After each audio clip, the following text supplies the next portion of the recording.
사랑합니다. 축복합니다. 오늘도 또 마지막 주기도문의 시간이 되었습니다. 나라와 권능과 영광이 하나님께, 나라와 권능과 영광이 하나님께 라는 제목으로 하나님의 말씀을 증거하도록 하겠습니다. 지금까지 우리 주님께서 가르쳐 주신 기도를 통하여서 저와 여러분들이 또 기도 생활하는 데 있어서 큰 진전이 있었고 또 앞으로도 있게 되기를 주님의 이름으로 축원을 드립니다. 저는 요즘 새벽 기도를 마친 후에 운동을 합니다. 매일 운동하는 것은 아니고 일주일에 한번, 두 번, 세 번, 또 오늘은 추운 날은 또 안 가기도 하고 또 피곤한 날은 안 가기도 하는데 그렇게 운동을 다닙니다. 벽산 아파트 내에 있는 실내 체육관에 오시면 저를 만나실 수가 있습니다. 그런데 그렇게 마치고 가는 시간대에 아무도 안 오시더라고요. 사람이 아무도 없어서 혼자서 TV를 켜고서 운동을 하곤 하는데 어제 TV를 켰더니 그 방송이 나와요. 북한에서 탈출하신 분들이 TV에 출연하는 그 프로그램인데 모란봉 클럽이라고 혹시 보신 적이 있으세요? 모란봉 클럽이라는 그 프로그램이 나오더라고요. 그랬더니 어떤 것들이 기억이 남냐면은 그 북한에서 탈출하신 분들이 하시는 얘기가 뭐냐면 엘리트층들은 박수하는 교육까지 받는다고 하더라고요.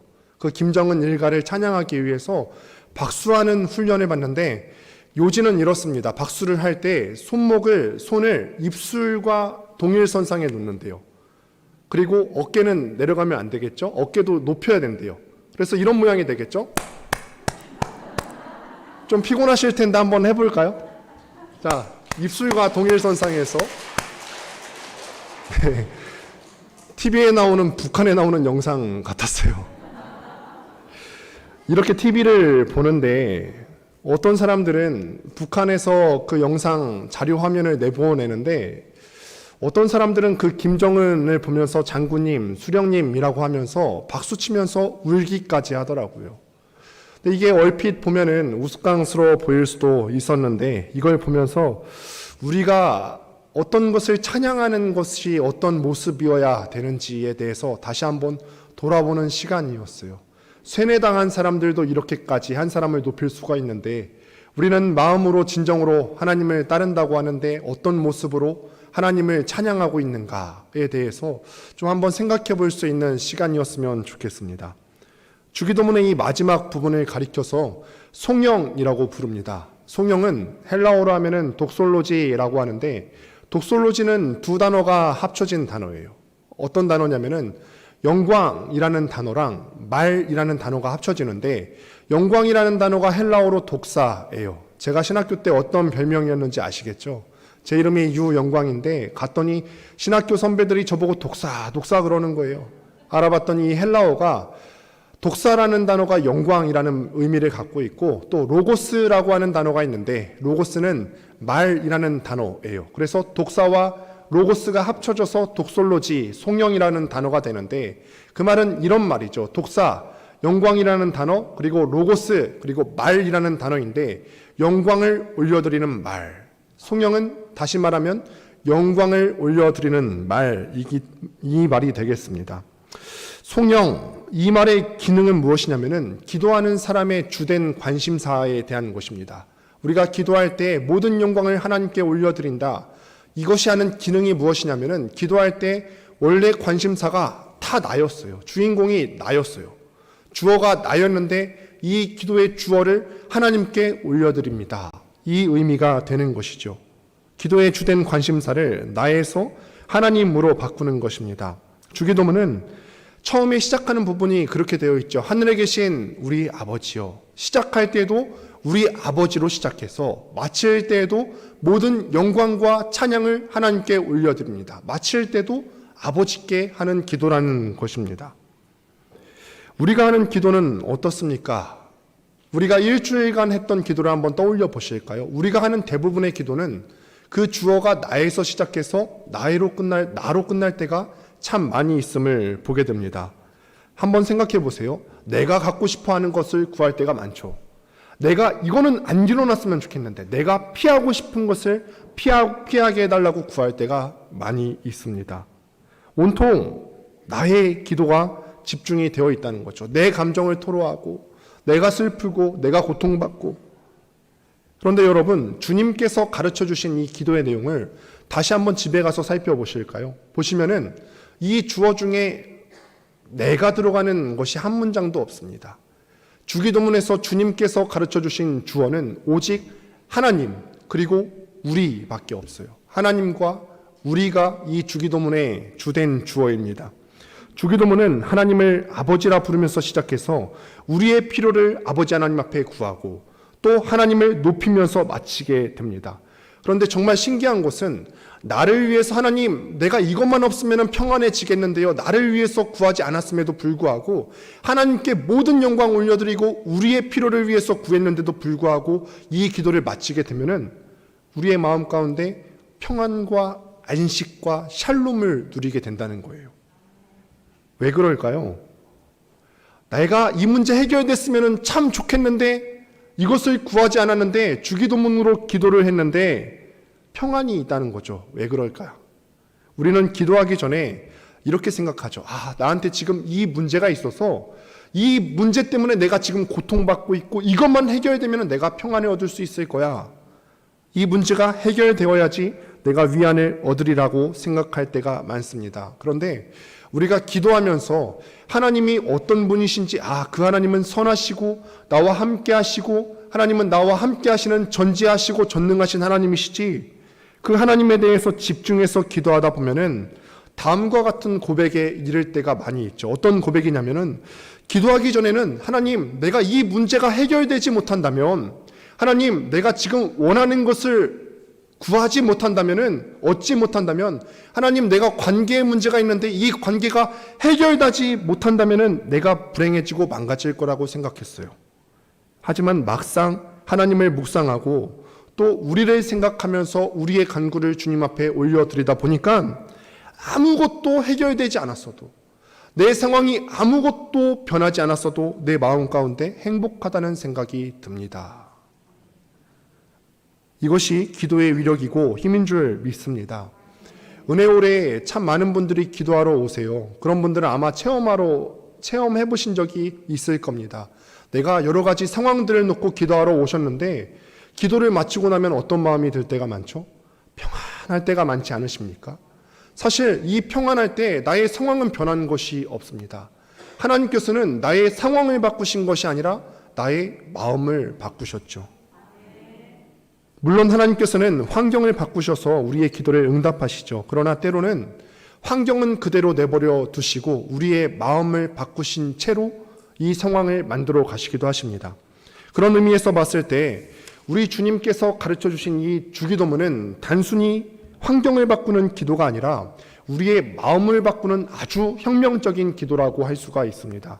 특히 우리가 고백하는 송영, 하나님께 영광을 올려드리는 말은 더욱 그렇지요. 우리가 송영을 진지하게 고백하면서 노래한다면 우리의 마음이 변화될 줄로 믿습니다. 이게 어떻게 가능할까? 먼저 우리는 이 송영이 나오기까지 주기도문에서 어떤 내용이 있었는지를 먼저 점검하는 것이 필요합니다. 송영을 고백하기 전에 지금까지 간구했던 세 가지의 간구의 내용들이 있는데 혹시 기억하십니까? 말씀이 기억이 안 나더라도 우리는 주기도문을 암송했기 때문에 그 내용을 아시죠. 먼저는 주님께서 우리에게 세 가지를 구하라고 하셨죠. 첫 번째로는 일용할 양식을 구해라. 두 번째로는 죄 사함을 받을 것을 구해라 라고 하셨어요. 또 세 번째로는 시험을 받지 않을 것과 악에서부터 내가 구원받을 것을 구하라 라고 세 가지 간구의 내용을 하나님께서 당부하셨습니다. 우리 주님께서 우리를 제자로 부르실 때 이 세 가지 지속적으로 우리에게 이 간구를 하라고 당부하셨던 것은 어떤 의미가 있을까요? 어떤 의미냐면은 우리가 여전히 그분의 제자가 되고 그리스도를 믿었어도 여전히 우리는 일용할 양식을 달라고 간구해야 된다는 이유는 무엇이냐면 여전히 우리는 굶주릴 수가 있고 여전히 우리는 죄 용서를 받을 필요가 있을 정도로 죄를 끊임없이 저지를 수가 있고 때로는 죄를 짓고 때로는 시험을 당하고 악한 자에게 시달릴 수 있다는 것을 의미하죠. 예수 믿은 후에 우리가 굶주림이 없고 시험을 당하지 않는 것이 아니라 예수를 믿은 이후에도 우리가 굶주릴 수 있고 죄를 지을 수 있기 때문에 우리 주님께서는 이 세 가지를 간구하라고 우리에게 명령하시는 것입니다. 우리는 흔히 주님의 제자가 되면은 가난에서도 벗어나고 죄를 짓지 않게 되고 시험 당하는 일도 없는 사람이 될 거라고 오해하고는 합니다. 그래서 종종 왜 그리스도인이 되었는데도 내 삶은 이렇게 어려운 것인가? 나에게 이렇게 시험이 있는 것인가? 아니면은 내가 믿긴 믿었는데 어떤 수준이 미달돼서 그런가? 더 열심히 뭔가를 해야 되나? 이렇게 쉽게 판단합니다. 그러나 그리스도인이 되었다고 당장 이 모든 것에서 벗어나게 된다면 우리가 주기도문으로 기도하는 이유가 없지 않겠습니까? 예수님은 이 기도를 알려주시면서 사실은 이렇게 말씀하시는 거죠. 내가 다시 오는 그 재림의 때까지 너희가 예수를 믿었어도 때로는 굶주릴 수 있을 거야. 때로는 살다 보면은 죄의 유혹에 넘어갈 수도 있겠지. 때로는 다른 사람이 너희에게 짓는 죄를 보면서 너희 마음이 아플 때도 있을 거야. 너희는 때로는 용서할 때도 있을 거야. 그리고 시험 당하겠지. 그리고 그 시험은 내가 너희들의 믿음을 위해서 주겠지만 사단은 그것을 이용할 거란다. 이 내용이 되겠죠. 간단하게 요약해 볼까요? 주님은 이 기도를 가르치시면서 한마디로 축약하면 너희는 고통받을 거야 라고 말씀하시는 거예요. 고통을 일부러 주시진 않지만 우리가 고통받는 삶에 처할 수 있을 것임을 하나님께서는 알려주고 계시는 것입니다. 이 아름다운 기도문의 전제가 이렇습니다. 그런 의미에서 기독교는 사실 놀랍게 솔직하고 정직한 종교예요. 그래서 성경은 베드로전서 4장 12절 13절에서 이렇게 말씀하는데 같이 한번 읽어보겠습니다. 시작. 사랑하는 자들아,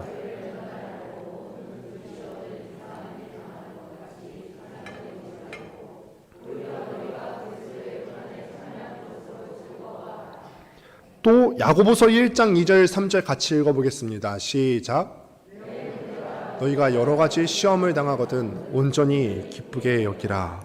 이는 너희 믿음의 실현이 인내를 만들어내는 줄 너희가 알미라 하고 말합니다. 다시 한번 말씀드리면 성경이 말하는 기독교 세계관은 우리가 때로는 고통을 당할 수 있고 때로는 죄를 지을 수 있겠지만 하나님께서는 선하신 분이시기 때문에 이 모든 과정 가운데 우리 삶에 품으시는 선한 목적과 의미가 있으시다는 거예요. 그리고 이것이 우리에게 위로를 주는 거죠. 내가 고통받고 있지만 이 고통 가운데 하나님의 뜻이 있다. 내가 지금 어려움 가운데 있고 때로는 시험을 당하고 때로는 죄를 짓지만 이 모든 인생의 과정들 가운데 하나님께서 품으시는 목적이 있구나. 길거리를 지나가다가 우연히 튀어나온 날카로운 칼날에 배를 찔렀다고 한번 생각해 보실까요? 여기 벌어진 일에는 아무런 목적도 없고 이유도 없기 때문에 우리는 바로 오늘 너무 운이 없다, 너무 아프다 하고 생각할 것입니다. 또는 내가 누군가에 의해서 배를 찔렸는데 나를 죽이려고 하는 살인자가 그랬다고 합시다. 여기는 처음에 언급한 것과 같이 목적이 없지는 않지만 그 목적은 악한 목적과 나를 죽이려는 동기가 있어요. 선한 동기가 없습니다. 따라서 우리는 고통스럽기만 할 겁니다. 그런데 내 배를 찌른 그 날카롭게 한 것이 메스였고 그 메스를 쥔 사람이 나를 사랑하는 의사라고 해봅시다. 그렇다면 우리는 이 고통을 기꺼이 감내할 수 있죠. 수술할 때 우리가 아프더라도 이 고통을 감내할 수 있지 않으십니까? 왜 그렇죠? 여기에는 선한 목적이 있기 때문에 그래요. 이 메스를 통하여서 나의 몸을 고치려는 의사의 선한 목적이 있다는 것을 우리가 알기 때문에 아프더라도 우리는 그 날카로움을 견딜 수가 있습니다. 고통은 메스이고 그 메스를 주신 분은 선하신 하나님이세요. 그렇다면 우리가 무엇을 두려워하겠습니까? 우리가 지금 겪는 고통은요, 더 나은 삶을 향한 하나님의 목적이 있는 고통인데 우리가 왜 이것을 두려워할까요?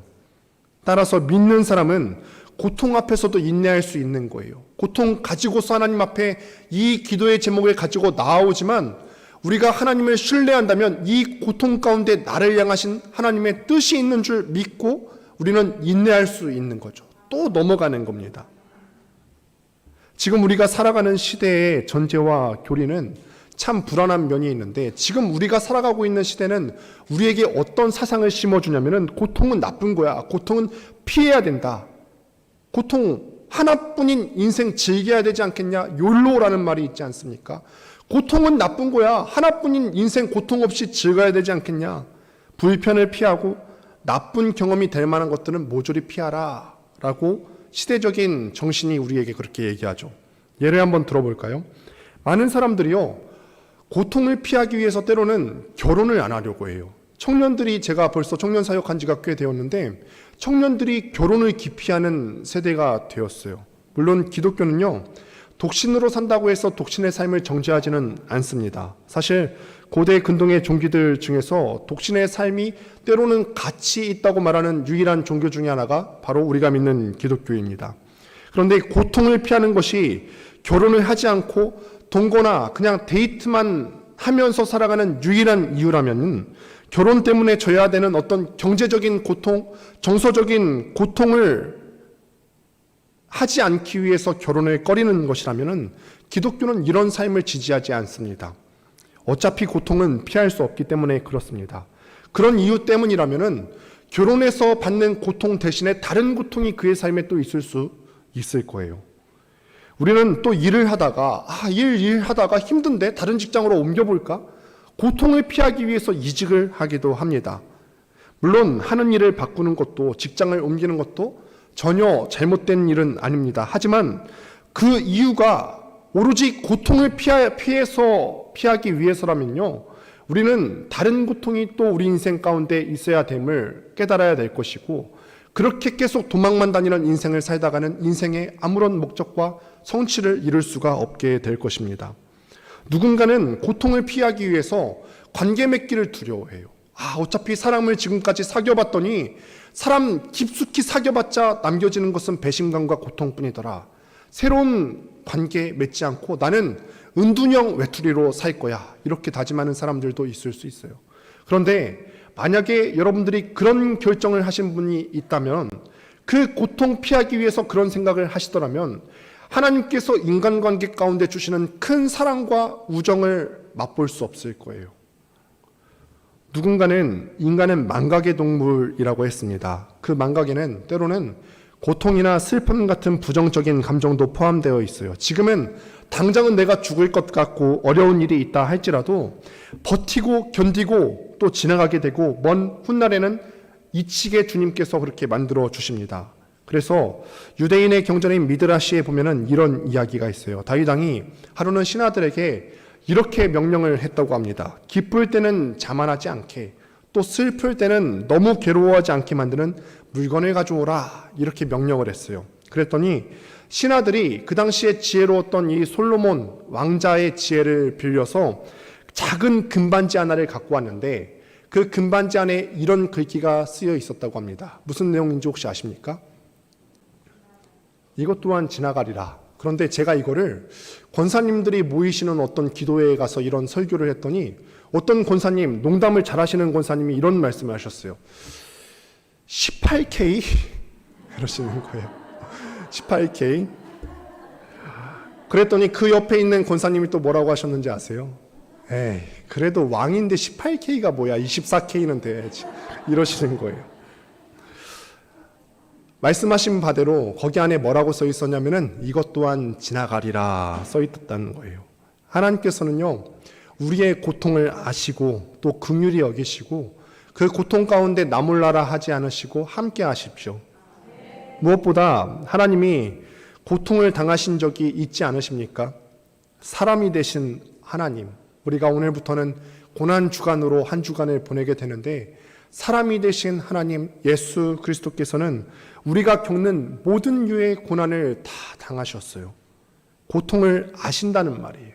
하나님께서 사람의 몸을 입고 이 땅에 오셨다. 이 말은 무슨 말이냐면은 내가 너희가 당하는 고통, 말로만 내가 고통을 이해한다고 얘기하는 것이 아니라 내가 이미 겪어본 사람으로서 너희의 고통에 대해서 잘 알고 있어. 그분은 우리가 경험하는 고통이 의미와 목적이 있다고 하십니다. 그래서 우리가 고통에 맞서면서 견디고 인내할 것을 요구하셨어요. 고통을 모르는 상태에서 그렇게 말로만 하신 것이 아니라 이미 그 모든 고통을 감내하신 존재로서 우리에게 견디고 인내하라 말씀하시는 거예요. 주기도문에 가르쳐 주신 이유도 바로 여기 있습니다. 우리는 때로는 굶주립니다. 그러니까 일용할 양식을 주십시오라고 기도를 하는 거죠. 그 기도를 사용해서 우리를 돌보시고 먹이시려고 그런 간구를 하라고 명령하셨습니다. 우리는 때로 죄를 저지르고 때로는 우리에게 죄를 저지르는 사람을 용서해야 될 때가 있습니다. 그래서 우리에게 죄 지은 자를 용서해 주시고 그런 것 같이 우리 죄를 사하여 주옵소서라고 기도하도록 명령하셨습니다. 이 기도를 사용해서 우리를 용서하시고 때로는 내가 다른 사람을 용서할 수 있을 정도의 분량을 가진 사람으로 성장시키시려고 그렇게 명령하셨어요. 우리는 때로 시험당합니다. 그래서 주님께서는 우리를 시험에 들게 하지 마옵시고 다만 악에서 구하옵소서라고 기도하라고 하셨어요. 이런 배경이 있다는 거예요. 이런 하나님께서 우리에게 가르쳐 주신 세 가지 간구를 다 하고 나서 비로소 오늘 본문에 나오는 모든 권세와 능력과 영광이 하나님께 있습니다 라고 하는 송영에 이르게 되는 것입니다. 성경은 이런 배경 가운데서 기도를 나라와 권세와 영광이 아버지께 영원히 있사옵나이다 라는 말로 마치라고 가르쳐 줍니다. 왜 그럴까요? 왜 이런 하나님을 높여드리는 말로 이 기도를 마치라고 하실까?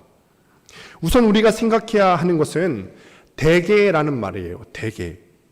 과거에 있는 찬송과 성경에 실린 주기도문에서는 대개 나라와 권세와 영광이 아버지께 영원히 있사옵나이다 라고 표기가 되어 있죠. 그런데 개편 이후에는 이 단어가 빠졌어요. 개역 한글 성경에는 이 말이 빠졌지만 암송으로 주기도문을 외우시는 많은 분들은 주기도문을 할 때 여전히 대개 나라와 권세와 영광이 아버지께 영원히 있사옵나이다 라고 암송을 하십니다. 이 단어가 무슨 말일까 궁금하신 적이 없으세요? 대개 무슨 말일까요? 제가 초창기에 우리 교회 부임하고 와서 봤더니 자막이 대개가 어휘로 써 있더라고요. 대개. 대개가 무슨 말일까요? 대개라는 말은 한자어로 봤을 때 이로 보건대라는 말이에요. 이로 보건대. 처음 하신 분들도 계시죠. 아, 대개가 그런 말이었구나. 이로 보건대라는 말이었구나. 이 말은 정확히 말하면 무슨 말이냐면은 왜냐하면이라는 말이에요. 왜냐하면. 조금 자연스럽게 번역을 하자면 마지막 하나님께 올려드리는 송영은 이런 뜻이에요. 왜냐하면 나라와 권세와 영광이 아버지의 것이기 때문입니다 라는 말이에요.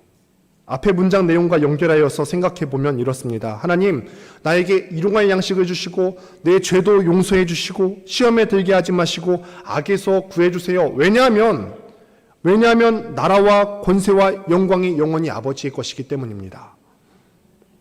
그러므로 송영을 할 때 우리는 이런 마음으로 고백하는 것입니다. 아버지, 우리가 눈으로 봤을 때는 마치 이 세상이 모든 것을 갖고 있는 것처럼 보일 때가 있어요. 그래서 고통을 당할 때, 때로는 우리가 굶주릴 때, 때로는 우리가 시험 당할 때 세상이 마치 우리의 인생을 끝내버릴 것처럼 절망스럽게 느껴질 때가 우리는 순간순간 참 많이 있습니다. 하지만 세상은 나라와 권세와 영광을 가지지 않았음을 고백합니다. 세상은 나라와 권세와 영광을 가지지 않았습니다. 아버지 당신께서 나라와 권세와 영광을 다 가지고 계시지 않습니까?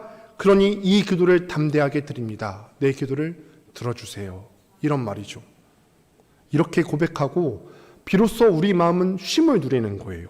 염려를 그때서야 고칠 수 있어요. 우리의 생각이 바뀌는 거죠. 아, 내가 세상 가운데 여러 가지 염려가 있었지만 세상은 우리에게 이런 염려와 고통을 주지만 이 세상 것들은 나라와 권세와 영광을 가지지 않았고 그 나라와 권세와 영광을 가지신 하나님께서 나와 함께 하시는구나. 이 기도를 마치고 우리는 비로소 마음에 평안을 얻습니다. 내가 이렇게 아버지께 구했으니 이제는 아버지의 책임입니다 라고 말하고 편히 쉬는 것입니다.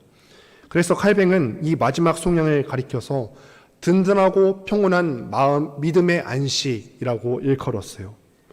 우리는 때로 고통을 당하죠. 그렇죠? 한 주 동안도 고통당하신 일이 여러 가지 형태로 있었을 겁니다. 그리고 그것 때문에 또 하나님께 나아갑니다. 갈등하기도 하고 분노하기도 하고 하나님 앞에 소리 지르기도 합니다. 우리는 하나님을 향해서 왜 이런 고통을 나에게 주십니까? 내가 하나님께 드리는 봉사와 어떤 찬양하는 것들이 당신께 부족했습니까? 라고 외치기도 합니다. 이 과정에서 우리의 감정이 마구 요동쳐요. 이렇게까지 했는데 안 되는 거 보면은 안 되나? 하나님이 살아계시지 않는 것은 아닐까? 우리의 감정이 요동칩니다. 참 우리가 변덕스러워요. 죄송스러워하기도 했다가 기뻐하기도 했다가 다시 또 슬퍼하고 또 분노하고, 그렇게 기도가 거의 끝났을 때 그때 우리는 비로소 감정을 추스리면서 이렇게 고백합니다. 그런데 아버지 대개, 왜냐하면 나라와 권세와 영광이 아버지께 영원히 있잖아요. 세상에는 이런 것들이 없는데 아버지는 전능하시고 전지하시고 힘이 있으신 분이시잖아요. 아버지를 내가 믿을게요. 그래서 아래와 같이 기도할 수가 있어요. 제가 저의 언어로 길게 또 정리해서 왔는데 이렇게 기도합니다. 이 모든 것들을 구했습니다. 제 마음 모든 것들을 숨김없이 다 말씀드렸습니다. 그러니 이제는 쉬려고 합니다. 이제는 우리가 마음을 놓으려 합니다. 모든 나라가 세상의 것인 듯해서 염려했으나 이 나라가 세상의 것이 아니라 하나님의 것이니 이제는 담대하렵니다. 모든 권세가 악한 사람들에게, 악한 사탄에게 있는 것 같아서 불안했는데 그 권세가 악한 사탄의 것이 아니라 하나님께 있는 줄 믿고 안심하렵니다. 모든 영광을 가지지 못할까 노심초사했으나 영광이 하나님의 것이니 이제는 내가 기뻐하겠습니다. 아버지, 내 사랑하는 아버지, 세상이 일시적으로 우리가 이 땅 가운데 살아가면서 일시적으로 우리를 지배하는 듯 보이나 하나님께서 우리를 영원히 통치하십니다. 세상이 모든 것을 가진 것처럼 보이지만 나는 나라와 권세와 능력을 가지신 하나님을 가졌습니다. 나라와 권세와 영광이 아버지께 영원히 있습니다. 이제 제 기도를 들어주셔서 모든 걱정과 두려움에서 놓이게 하시고 저를 편하게 쉬게 해주세요. 이렇게까지 기도를 하고 우리 주님께서 우리에게 가르쳐 주신 기도는 마침내 찬양으로 마무리가 되어집니다. 이게 바로 우리의 쉼입니다. 참 재미있게도 시편이 사실은 노랫말로 되어진 곡조 있는 기도인데요. 그렇게 마무리가 되어집니다. 예수님은 구약 성경에서 전혀 없던 기도의 제목들을 우리에게 주신 것이 아니라 주기도문을 통해서 새로 만드신 것이 아닙니다. 주기도문에 나오는 사실은 모든 기도의 제목들이 시편에 있는 기도의 제목들을 요약하고 함축시킨 건데 시편이 전체 몇 편이죠? 자신 있게 대답하셔도 되는데요. 150편의 시가 있습니다. 150편에 달하는 긴 시편의 맨 마지막 단어가 혹시 뭔지 아세요? 지금 컨닝하시려면 늦었습니다. 할렐루야. 150편 1절에 할렐루야로 시작하는데 맨 마지막 단어도 할렐루야라고 마칩니다. 시편 146편부터 150편의 마지막 시들은 결말 할렐이라고 불립니다. 할렐루야. 마지막에 찬양으로 맞춰진다는 거예요. 교회에서 할렐루야라는 단어를 많이 쓰죠. 혹시 이 단어가 무슨 뜻인지는 또 아세요? 하나님을 찬양합니다. 할렐루가 찬양하다라는 말이거든요. 야는 야훼 하나님의 야자예요. 그래서 할렐루야 하면 하나님을 찬양합니다. 그래서 강단에 섰을 때 설교자가 혹은 사회자가 할렐루야 하면은 하나님을 찬양합니다 라는 말이고 우리는 그 말을 어떻게 받습니까? 아멘. 아멘은 무슨 말이죠? 나도 그렇습니다. 나도 하나님을 찬양합니다. 사실 이게 되게 좋은 말이에요. 앞에서 할렐루야 하나님을 찬양합니다 하면은 모든 회중들이 아멘 우리 모두 하나님을 찬양합시다 이런 말이 되는 거죠. 해볼까요? 할렐루야 이렇게 되는 거죠. 그럼 우리 모두가 하나님을 찬양합니다 라고 고백한 것입니다. 모든 기도의 대장정은 찬양으로 마무리가 되어집니다. 특히 시편 150편은 무엇을 주장하느냐? 시편 150편에서 다윗이 4가지를 주장을 하는데 먼저는 모든 곳에서 하나님을 찬양하라. 두 번째는 모든 일로 하나님을 찬양하라. 때로는 고통받고 때로는 괴롭고 외로워도 하나님을 찬양하라. 세 번째로 모든 방법으로 하나님을 찬양하라. 네 번째로는 모든 사람들은 하나님을 찬양하라 라고 하셨습니다. 시편이라고 하는 이 거대한 책 안에는요 비통함과 괴로움이 있죠. 그 안에는 모든 것들이 인생의 희노애락이 다 들어가 있어요. 사랑도 있고요 기쁨도 있고 때로는 환희도 있는데 좋은 것들만 있는 것이 아니라 때로는 배신도 있고 아픔도 있고 슬픔도 있고 외로움도 다 들어가 있다는 것입니다. 결국 우리 인간이 삶을 살아가면서 느끼는 모든 종류의 고통이 이 책 안에 몽땅 들어가 있다 해도 과언이 아닐 정도로 시편에는 우리 인생이 한 인생이 살아가면서 겪는 모든 일들에 대해서 다 다루게 됩니다. 그런데 이 시편이 결국 뭘로 마친다고요? 할렐루야, 찬양으로 마치게 된다는 거예요. 할렐루야라고 하는 기쁨의 외침으로 끝이 나게 됩니다. 이거는 우리의 기도가 결국은 찬양으로 끝나야 된다는 것입니다. 그래서 영성신학 교수이자 저명한 장로교회 목사였던 유진 피터슨이라고 했던 사람이 이런 말을 했습니다. 소망이 되는 말인데, 우리가 고난당하고 회의에 빠지고 분노에 휩싸이고 때로는 절망과 회의에 빠져서 하나님, 내 고통이 어느 때까지입니까? 그렇게 외칠지언정 기도는 결국 찬양으로 발전된다. 찬양은 기도의 완결편이다. 충분히 기도하면 결국엔 모든 기도는 찬양에 이르르게 된다는 것입니다. 그런데 때로는요, 이 기도가 할렐루야까지 이르게 되기까지 시간이 걸릴 때가 있을 수도 있어요. 하루아침에 안 될 때도 있고, 어떤 기도는 하루에 해결될 수도 있지만 그 기도가 때로는 몇 년이 걸릴 수가 있어요. 내 가족 중에 믿지 않는 사람을 위해서 기도할 때 그 기도가 20년 또는 30년 기다려야 될 때도 있죠. 모든 기도가 하나같이 또 찬양으로 매듭지어지는 것은 아닐 수도 있습니다. 실제로 대부분의 기도가 그렇지 않죠. 그러나 기도하는 삶은 결국에는 마침내는 하나님을 찬양하는 것으로 귀결이 되어지게 되는 것입니다. 사랑하는 여러분도 고통 때문에 기도하셨습니까? 고통 때문에 기도해 보신 적이 있으시죠? 힘들고 괴로워서 몸부림쳐 보셨습니까? 지금도 이 자리에 나오신 여러분들이 같은 심정이실까요?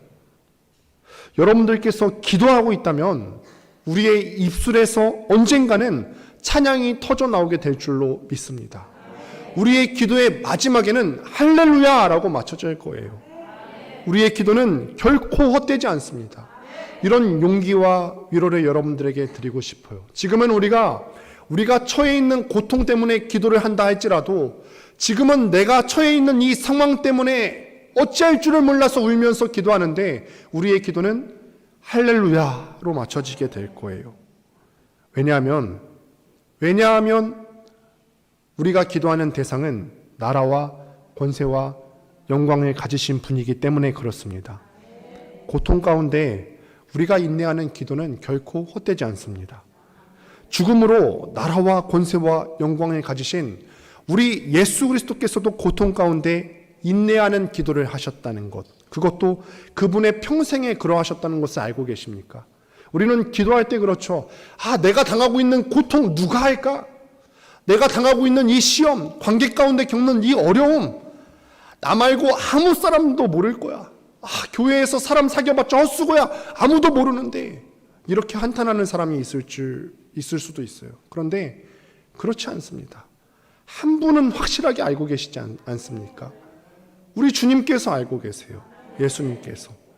히브리서 5장 7절을 보면은 예수님의 삶 전체가 고통이었고 또한 고통 가운데에서도 기도하는 삶을 포기하지 않았다고 말씀하세요. 함께 읽어보겠습니다. 시작.